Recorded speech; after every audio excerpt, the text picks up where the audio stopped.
ये कहानी जॉन नाम के एक व्यक्ति की है जिसकी जिंदगी एक भयानक हादसे से पूरी तरह बदल जाती है। आजादी के उत्सव के दौरान उसका 3 साल का बेटा एक ट्रक के नीचे आकर कुचल गया। हादसे की जगह बेहद दर्दनाक थी और जॉन अपने बेटे की मौत पर तड़पते हुए जोर जोर से चिल्ला रहा था। लेकिन उसी रात जॉन चुपचाप कब्रिस्तान पहुंचा। उसने अपने बेटे की कब्र खोदी और ताबूत निकालकर उसे एक खास जगह पर ले गया, एक रहस्यमय कब्रिस्तान। वहां उसने दोबारा अपने बेटे को दफनाया। लेकिन यही फैसला उसके पूरे परिवार के लिए एक अभिशाप बन गया। जैसे ही जॉन वहां से निकला, कब्र से अचानक एक छोटी सी हाथ बाहर निकल आया। कुछ दिन पहले ही जॉन अपने परिवार के साथ एक दूर दराज विला में रहने आया था। उसकी पत्नी को वह घर बहुत पसंद आया, लेकिन उसे इस बात की चिंता थी कि वहां की सड़क से लगातार भारी ट्रक गुजरते रहते हैं। तभी उनका बेटा सड़क की ओर दौड़ पड़ा, लेकिन पड़ोसी ने समय रहते उसे बचा लिया। पड़ोसी बहुत दोस्ताना थे और अगले दिन उन्होंने परिवार को आसपास की जगहें घुमाई। इस दौरान वे एक पुराने पशु कब्रिस्तान पर भी गए, जिसकी डरावनी और रहस्यमय माहौल ने जॉन की पत्नी को बेचैन कर दिया। घर लौटने के कुछ समय बाद ही उनकी बिल्ली सड़क दुर्घटना में मारी गई। जॉन जानता था कि अगर उसकी बेटी को यह पता चला तो वह बहुत दुखी हो जाएगी, इसलिए उसने पड़ोसी के साथ मिलकर एक साहसिक योजना बनाई।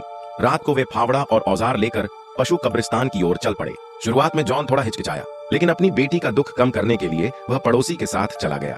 रास्ते में उसका पैर एक सूखी टहनी पर पड़ गया और वह गिर पड़ा, लेकिन उसे कोई चोट नहीं आई। थोड़ी देर बाद वे एक अजीब सी जगह पहुंचे, जहां जमीन पर रहस्यमय चिन्ह और डरावने नक्श उकेरे हुए थे।